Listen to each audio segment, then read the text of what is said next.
தமிழகத்தில் ஊட்டச்சத்தை உறுதி செய் திட்டத்தின் 2ஆம் கட்டம் நாளை மறுதினம் தொடக்கம். மக்கள் பிரதிநிதிகள் பொதுமக்களுக்கு உரிய முறையில் விழிப்புணர்வு ஏற்படுத்த வேண்டும் என தமிழக முதலமைச்சர் மு.க. ஸ்டாலின் வேண்டுகோள்.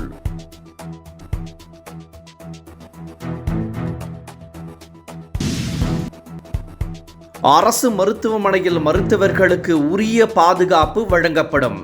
துணை முதலமைச்சர் உதயநிதி ஸ்டாலின் உறுதி.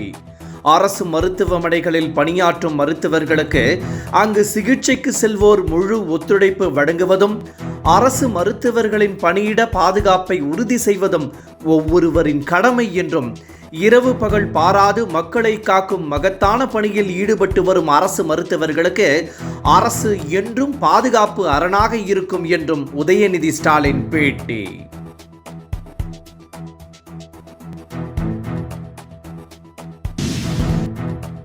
சென்னை கிண்டி அரசு மருத்துவமனையில் மருத்துவர் மீதான கத்திக்குத்து சம்பவம் எதிர்பாராத ஒன்று. சென்னை காவல் ஆணையர் அருண் பேட்டி. மருத்துவர்கள் மீதான தாக்குதல் தொடர்ந்து நடக்கவில்லை என்றும், கிண்டி மருத்துவமனையில் தற்போது மட்டுமே முதன்முறையாக நடந்துள்ளதாகவும் விளக்கம்.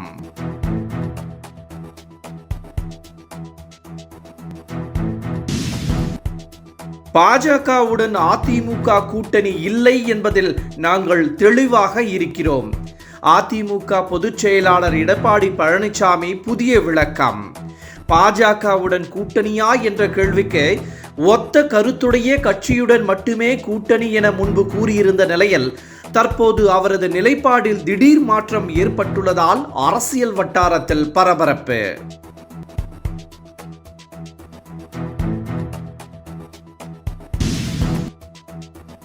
நடிகர் விஜய்க்கு மக்களின் ஆதரவு எப்படி உள்ளது என்பது வரும் சட்டசபை தேர்தலில் தெரிந்துவிடும்.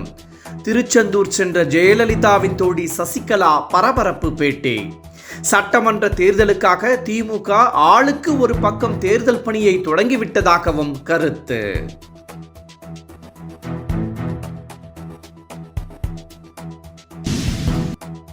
பத்திரிகையாளரை மிரட்டும் வகையில் பேசியதற்காக இந்து மக்கள் கட்சி இளைஞரணி தலைவர் ஓம்கார் பாலாஜியை கைது செய்ய தடை இல்லை. சென்னை உயர்நீதிமன்றம் உத்தரவு. கோவையில் அக்டோபர் 27ஆம் தேதி நடைபெற்ற கூட்டத்தில் ஓம்கார் பாலாஜி பிரிவினையை தூண்டும் வகையில் பேசியதாக பதிவான வழக்கில் ஹைகோர்ட் அதிரடி.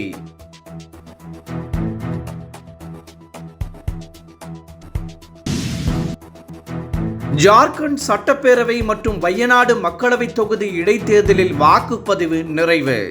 நாடு முழுவதும் 31 சட்டசபை தொகுதிகளில் நடந்த இடைத்தேர்தல் அமைதியான முறையில் நடந்ததாக முதற்கட்ட தகவல்.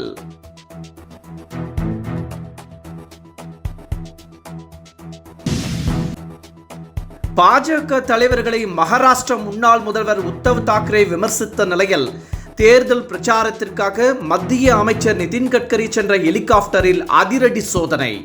தேர்தல் ஆணைய அதிகாரிகளின் திடீர் கெடுபிடியால் பரபரப்பு.